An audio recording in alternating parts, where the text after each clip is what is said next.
Most people have heard of the Salem witch trials, but not many know the complex religious and political landscapes that led Salem towards this tragedy.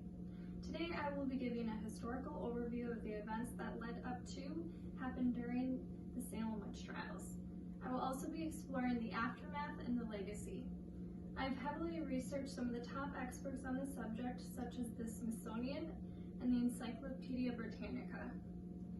It is important to know that many Christians believe that Satan was able to imbue individuals with magical abilities. They generally called these people witches, and the execution of these witches was relatively common in Europe in a few hundred years before the Salem witch trials. However, this spike in executions was both out of place and out of time in the late 1600s in Massachusetts. According to Jess Bloomberg with the Smithsonian, this was because King William's War was causing havoc in the Northeast, and many refugees ended up in Salem. This meant there were a lot more mouths to feed, causing tension among the different factions.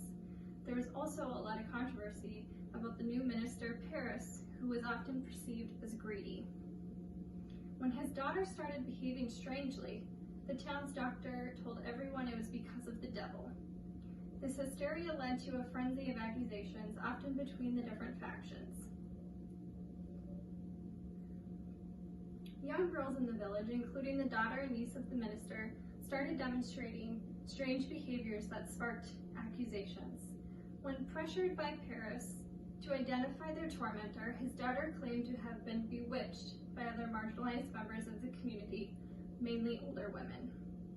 The process of identifying witches began with suspicions and rumors. These accusations often escalated into convictions and ultimately to executions. The trials were mainly a result of a political divide and turmoil. Spectral evidence was encouraged, which enforces the evidence based on dreams and visions.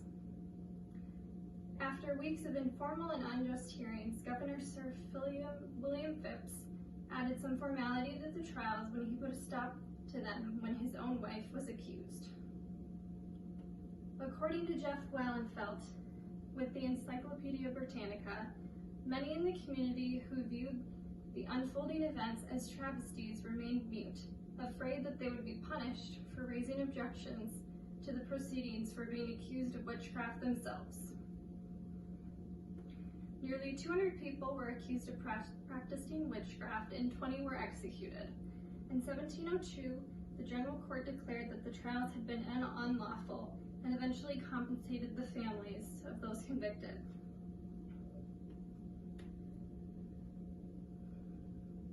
Salem witch trials changed the U.S. court procedures such as the right to legal representation, the right to cross-examine one's accuser, and the right to presume innocence.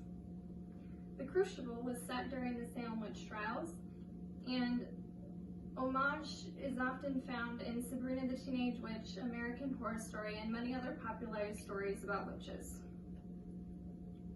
In conclusion, most historians agree that these religious and political tensions really fueled the town's reaction against each other.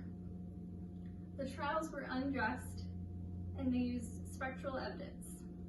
The aftermath was devastating, and although we will never know the exact number of those formally accused of witchcraft, the legacy of the Salem witch trials lives on to this day. Thank you.